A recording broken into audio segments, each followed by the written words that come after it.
kad ryšys tarp savivaldos ir žmonių būtų tiesioginis, kad savivalda girdėtų, ką sako žmonės, kad žmonės girdėtų tą, ką planuoja daryti ir ketina daryti savivalda.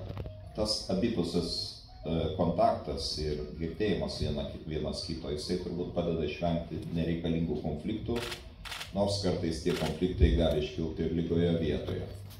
Man buvo svarbu sužinoti, kokia situacija yra keliose sektoriuose, per kuriuos stengiuosi apie juos surinkti daugiau informacijos keliaudamas per Lietuvą. Iš tikrųjų, mano darbiniai vizitai jau, galima sakyti, mes apsukome didįjį ratą per visą Lietuvą per kadenciją ir, tiesą sakant, kai kurios problemos, su kuriomis susidarė savivalda, yra pasikartojančios, tai kelių būklė, kuri tikrai šiandien netenkina, tai sunkumai įgyveninti sveikatos apsaugos reformą, nes savivaldybei tikrai skirtas nemenkas vaidmuo šitoje srityje, švietimo reforma, mokyklų tinklo klausimai, įtraukusis ugdymas, ankstyvojo starto arba lygaus starto galimybių įgyvendinimas, nes tai buvo mano kaip prezidento iniciatyva pasiekti, kad vaikai taip pat ir iš socialinės rizikos šeimų galėtų pradėti ikimokyklinį ugdymą kaip galima anksčiau, turėtų lygias starto sąlygas, kad paskui gyvenime galėtų pasiekti lygiai to paties, ką pasiekė ir kitų šeimų vaikai. Tai tikslų mes turime gražių, bet kartais dėja finansai paskui tuos tikslus nespėja ir savivaldybės neretai skundžiasi, kad funkcijos yra perduodamos savivaldybei, bet finansiniai ištekliai ne. Ir tai nėra gerai. Be abejo, kad tai nėra gerai, nes atlikti funkcijų be finansavimo dažnai yra neįmanoma. Kelių situacija vėlgi atspindi būtent tai, ko labiausiai trūksta. Pinigų yra per mažai, kad mūsų kelių būklė toliau nedegraduotų. 540 milijonų, kaip jie skambiai beatrodytų iš pirmo žvilgsnio, per metus, tai yra keliams akivaizdžiai nepakankama ir kelių būklė tikrai nebus ženkliai pagerinta. Mano komandos siūlymas yra, kol mes negalime pasiekti proveržio šitoje srityje, pamėginti padaryti proveržį kitoje srityje. Ką aš turiu omenyje? Atiduoti tuos kelius kartu su pinigais, kelius, kurie yra miestelio teritorijoje, savivaldybės dispozicijų. Bet būtinai su pinigais. Maždaug 30% padidėtų fondas, kuriuo disponuotų savivaldybė. Tam, kad savivaldybės galėtų pirmiausia, atsižvelgdamos į žmonių interesus ir poreikius, pradėti tvarkyti tas vietas, kurios žmonėms čia gyvenantiems atrodo pačios blogiausios ir kurias reikia pirmiausia pradėti tvarkyti. Ponai iš Vilniaus taip gerai neįvertins, kas vietoje yra blogai ir nuo ko reikia pradėti. Be to, dar vienas labai svarbus šito pasiūlymo aspektas yra, kad nereikės derinti tokių dalykų kaip autobusų stovėjimo aikštelės, kaip šaligatviai, kaip perėjos su Via Lietuva, centralizuota institucija, o tie derinimai, meras neleis sumeluoti, dažnai užtrunka ir keletą metų ir tai yra visiškai absurdiška, kad tokius dalykus reikia su kažkuo dar derinti ir tokį ilgą laiką. Šitas įstatymų paketas mūsų iš esmės yra parengtas. Mes dabar kalbamės su Lietuvos savivaldybių asociacija, kad būtų visiškas pritarimas iš regionų. Ir jeigu jis bus, ir jeigu viskas tvarkoje, mes galime artimiausioje ateityje su šią iniciatyvą eiti į Seimą ir pamėginti šitos įstatymus priimti. Kiti aspektai yra susiję be abejo su sveikatos reforma. Jūs turbūt puikiai suprantate, kad ne visur vienodai sėkmingai jinai vyksta. Aš negaliu pasakyti, kad ji yra visur nesėkminga. Mes turime labai neblogų pavyzdžių, tokius kaip pavyzdžiui Joniškis, kur sveikatos reforma žmonės labai patenkinti, bet kur aš pastebėjau, kad dažniausiai patenkinti ten, kur pavyksta rasti gerą ligoninės direktorių. Geras ligoninės direktorius yra beveik pusė sėkmės. Ir šiandien, kai sveikatos sistemai trūksta ne tik tai gerų vadovų, bet ir elementariai gydytojų, kartais prasideda išlikimo kova ir savivaldybės kovoja viena su kitomis dėl to riboto gydytojų skaičiaus, teikia visokias lengvatas, privilegijas ir tada prasideda trumpos antklodės tampimas vienas kitam, nuo vieno kitam. Tai nėra gerai, žinoma, bet labai svarbu, kad jūs pasinaudotumėte tą galingą infrastruktūrą, kur yra netoli jūsų, tai yra Klaipėdos ligoninės, kurios, galima sakyti, yra ir antrasis ir trečiasis ligoninės lygis, nes tai universitetinė ligoninė. Ir kad pirminis sveikatos priežiūros pirminė grandis veiktų tinkamai. Ar jį veikia tinkamai, turbūt, kad šiandien tai pasakyti dar nebūtų galima, bet ką teikia šita reforma, kurie dabar yra pradėta ir kurios dar teigiamą rezultatą mes nelabai matome. Kartu su reforma ateina investicijos, ateina pinigai. Kuomet tie pinigai pasieks sveikatos įstaigas, aš manau, kad atsiras galimybė investuoti ir į modernesnę techninę įrangą, ir į naujas paslaugas, ir tai tikrai bus tam tikras proveržis mūsų sveikatos apsaugos sistemoje, nes vis dėlto to buvo tikėtasi įgyvendinant reformą. Niekas nenorėjo įgyvendinti reformos tam, kad klientams, pacientams būtų blogiau. Nėra tokių tavalių, tikrai tikslai buvo gražus, bet šiandien mes dar esame tarpinėje reformos stotelėje, kuomet problemas jau matome, o naudos dar nepajutome. Bet dar šiek tiek kantrybės ir aš manau, kad rezultatai turėtų ateiti. Švietimo įstaigų situacija čia savivaldybėje šiek tiek kitokia negu kitose savivaldybėse. Man tikrai teko aplankyti daug savivaldybių, kuriuose mokinių skaičius mažėja ir iš to kyla daugybė visokiausių problemų. Ypatingai skaudu matyti, kad atsiduria ties išlikimo riba mokyklos, kurios tikrai turi teisę egzistuoti, kuriuose mokinių skaičius jau pasiekęs tokį lygį, kai pradeda mirksėti raudona lemputė, nes Švietimo mokslo ir sporto ministerija, vyriausybė, Seimas priėmė įstatymus, kurie numato pirmiausia kiekybinius kriterijus mokyklų tinklui. Ir kuomet ten nusileidžia žemiau tam tikro mokinių skaičiaus klasėje arba bendro mokinių skaičiaus mokykloje, raudonos lemputės pradeda mirksėti. Ir šitoje vietoje labai svarbu, kad atsirastų ir kokybiniai kriterijai, nes negalima mąstyti taip primityviai, kad maža mokykla tai blogai paruošianti mokinius mokykla. Didelė mokykla tai yra gerai paruošianti mokinius mokykla. Taip nėra. Tokio priežastinio ryšio nėra nustatyta, tai yra neteisinga.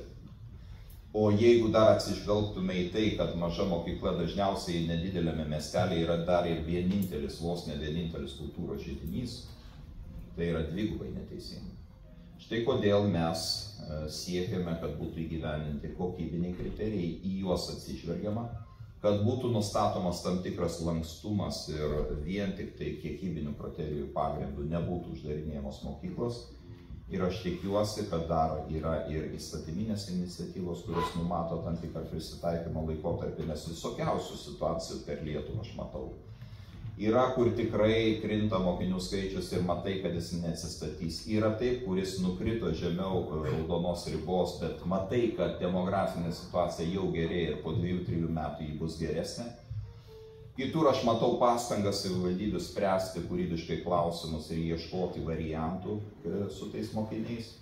Ir tikrai uždarinėti tokioje situacijoje, kai visi siekia rasti sprendimą, yra nusikaltimas. Aš nebijau šito žodžio. Nusikaltimas, šito negalim daryti. Jūs turbūt smarkiai neramina ir bendroji mūsų geopolitinė situacija. Šiandien tikrai gyvename tokiame neramiame pasaulyje, kuriame yra daug karštųjų taškų. Beveik už visų tų karštųjų taškų matome Rusijos pastangas destabilizuoti laisvąjį pasaulį. Ir ypatingai mus jaudina ir nerima kelia Ukrainoje tebesitęsiantis karas. Mano pozicija nuo pat karo pradžios buvo labai tvirta. Aš važiavau karo išvakarėse paskutinę dieną prieš karą lankyti su vizitu ir kartu su prezidentu Andžejumi Duda. Važiavome aplankyti prezidentą Zelenskį. Sužinojome, kad praktiškai rytoj prasideda karas, jau jis nebeturėjo jokių iliuzijų. Ir nuo pat pirmųjų karo dienų mes stengiamės telkti tą vakarų valstybių paramą sankcijų pavidalu, karinės pagalbos pavidalu, visomis kitomis įmanomomis formomis, kad Ukraina išstovėtų. Ir štai, ne taip, kaip kai kas prognozavo, praeis keletą dienų ir Kijevas bus užimtas.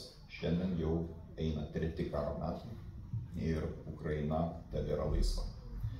Taip jį kraujuoja, taip ją priešas spaudžia. Bet Ukraina gina savo laisvę ir tuo pačiu gina mūsų laisvę. Neturėkime jokių iliuzijų, kad jeigu Rusijai pasiseks Ukrainoje, ji atkreips savo nuožmį žvilgsnį į kitas valstybės. Aš nenoriu spėlioti, kokios tai bus valstybės, aš noriu, kad šito nebūtų, kad Rusijai Ukrainoje nepasisektų. Ar tai įmanoma padaryti? Tai įmanoma padaryti, bet tam mes turime būti vieningi ir ryžtingi. Negali būti taip, kaip dabar. Priimame sprendimą, mes Ukrainai suteiksim finansinę paramą arba suteiksime karinę ginkluotę ir einam gerti šampaną. Karinė ginkluotė kaip neina į tą Ukrainą, taip neina. Praeina keletas mėnesių, vis dar šitas sprendimas yra neįgyvendintas. O Ukrainai šiandien labiausiai reikia netgi ne NATO karių jos teritorijoje. Čia irgi dabar žmonės gąsdinami, kad čia jau mūsų kariai pradės važiuoti į frontą. Tikrai šito nebus. Ukraina nėra NATO valstybė ir NATO 5 straipsnis šiuo atveju negalioja. Dar daugiau pasakysiu jums, Ukraina, ir aš pats tą išgirdau iš prezidento Zelenskio, jai šiuo metu šito visiškai ir nereikia. Sako, jūs ten nesvarstykit visokiausius variantus, jūs duokite mums ginklų, mes visą kitą padarysime patys. O ginklai yra oro gynybos sistemos, ginklai yra amunicija ir jos reikia būtent šiandien, nes Ukrainos kariai ir dar blogiau civiliai gyventojai stovi po rusiškomis bombomis ir negali atsakyti tas bombas. Jie negali numušti dronų, jie negali numušti kitų skrendančių raketų dėl to, kad jie paprasčiausiai yra apriboti amunicijai. Tai štai šitoje vietoje tikrai darome viską, kad parama Ukrainai vis dėlto būtų ženklesnė. Džiaugiamės naujų priimtų sprendimų Jungtinių Amerikos valstijų suteikti tą paramą. Europoje pats dalyvauju Europos vadovų taryboje, tikrai sprendžiame klausimus pakankamai gerai ir operatyviai dėl finansinės paramos, dėl karinės paramos. Norėtųsi dar greičiau, norėtųsi dar ryžtingiau, bet žinote, 27 valstybės už stalo. Ir ne visos jos vienodai žiūri į Ukrainos karą ir tenka kai kurias įtikinti arba tenka pakloti nemažai laiko, padėti nemažai pastangų, kad jos būtų įtikintos. Tai mano supratimas yra toks. Ukrainos laisvė yra mūsų laisvė ir Ukrainos pergalė reikš, kad Lietuvos žmonės galės ramiai kurti savo ateitį, ramiai kurti savo gerovę. Ir viską darome, kad ir mūsų viduje būtų priimti visi reikalingi sprendimai, kad tas saugumas būtų garantuotas. Man labai svarbu kaip prezidentui, kad Vokietijos brigada ateitų taip, kaip ir sutarta, tokiu nustatytų terminu. Dėl šito sutarėme prieš 2 metus su Vokietijos kancleriu Olafu Scholzu, kuris lankėsi Vilniuje ir mes pasirašėme komunikatą. Pagal šį komunikatą Vokietijos brigada turi būti dislokuota Lietuvoje. Jau turime pirmosius žingsnius tą brigadą dislokuojant, tai kol kas tik tai mažoji dalis jos atvyko į Lietuvą, aš jau lankiausi jų vadavietėje, bet 25-26 metais didžioji dalis tos brigados bus dislokuota Lietuvoje, ne tam, kad kariautų, o tam, kad atgrasytų priešą. Geriausias būdas siekti taikos, tai sukurti tokią situaciją, kai nedraugam nesinori. Nėra jokių pagundų testuoti mūsų tvirtybės ir testuoti NATO tvirtybės. Tam reikia dėti visas pastangas. Tai kariuomenę modernizuoti Lietuvos taip pat reikia. Šiandien svarstome gynybos mokestį. Manau, kad gynybos mokestis turi būti guldomas ne ant žmonių pečių, o pirmiausia turime galvoti apie mūsų verslo pajamų apmokestinimą. Štai kodėl nepritarsiu pridėtinės vertės mokesčio padidinimui, nepritarsiu atėmimui pinigų iš savivaldybių, kas iš esmės yra vagystė vidury dienos kaltos. Ir tikrai matau, kad ir pačios savivaldybės jau stojo į kovą, kad šita nesąmonė nebūtų įgyvendinta. Bet turime ieškoti šaltinių tiek skolindamisi, tiek kalbėdami apie pelno mokesčio papildomus 1 ar kitą procentą, kurie galėtų generuoti mums tas pajamas, kad kariuomenė tikrai atitiktų šių dienų reikalavimus ir vėlgi tarnautų ne karui, o taikai. Tai geriausias būdas siekti taikos. Tai štai tokie planai, kuriais aš su jumis pasidalinau. Žinau, kad ir pensijų klausimai aktualūs, manau, kad bus ir klausimų apie tai, aš tikrai turėsiu progos atsakyti, jeigu kažko konkrečiai negalėsiu atsakyti, atsivežiau su savimi patarėjų komandą ir jie man padės atsakant į kažkokius detalesnius klausimus. O dabar gal aš tada paprašysiu Dianos jos šiandieninius įspūdžius papasakoti, nes taip pat turėjai intensyvią programą ir papasakok šiek tiek. Labas vakaras, mėlėjai. Šiandien mano diena prasidėjo nuo susitikimo su Trečiojo amžiaus universitetu, tai yra jūsų miesto senjorais, ir tai buvo nuostabus susitikimas. Žinote, pajutau vėją plaukuose ir tokį bendrumo jausmą. Mes abu su prezidentu esame iš Klaipėdos ir labai smagu grįžti į tą klaipėdietišką, tokią vakarietiškos Lietuvos kultūrą ir pajusti tą bendrą ritmą, tą žemaitišką ritmą, tą tvirtą savo papročių, šeimos ir bendruomenės tą jausmą. Žinokit, sėdėjau ir tikrai jaučiausi būdama tarp artimų sielai žmonių. Labai džiugina, kad senjorai, Trečiojo amžiaus universiteto studentai išlaiko smalsumą ir iš tikrųjų yra akademinė bendruomenė. Nes jie kalba stengiasi perduoti jaunai kartai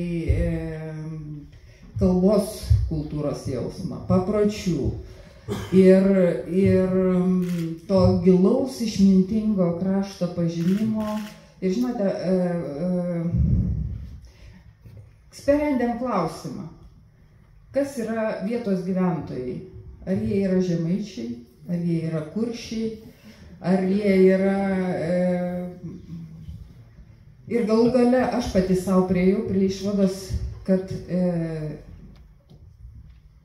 vietos gyventojai yra sugėrę visą, kas geriausia yra įvairiausiose kultūrose. Sugėrė visą tai, kas geriausia yra šitam krašte ir tai stengiasi atiduoti savo išmintį, savo patirtį perduoti jaunai kartai. Nes senjorė kalbėjo apie senjorų savanoriavimą, jinai pati matematikė, kalba nuostabiais, poetiškais, literatūriškais žodžiais, žmogus stovintis ant dviejų kojų. Ant tiksliosios kojos ir ant humanitarinės kojos. Ir jinai sako, aš savanoriauju, aš padedu jaunai kartai mokytis matematikos. Ir sako, man labai smagu, kai aš einu per miestą ir manęs taiga kažkas pasveikina, sako, mokytoja, laba diena, ačiū, jūs pakeitėte mano likimą, jūs padėjote man sužinoti matematikos paslaptis.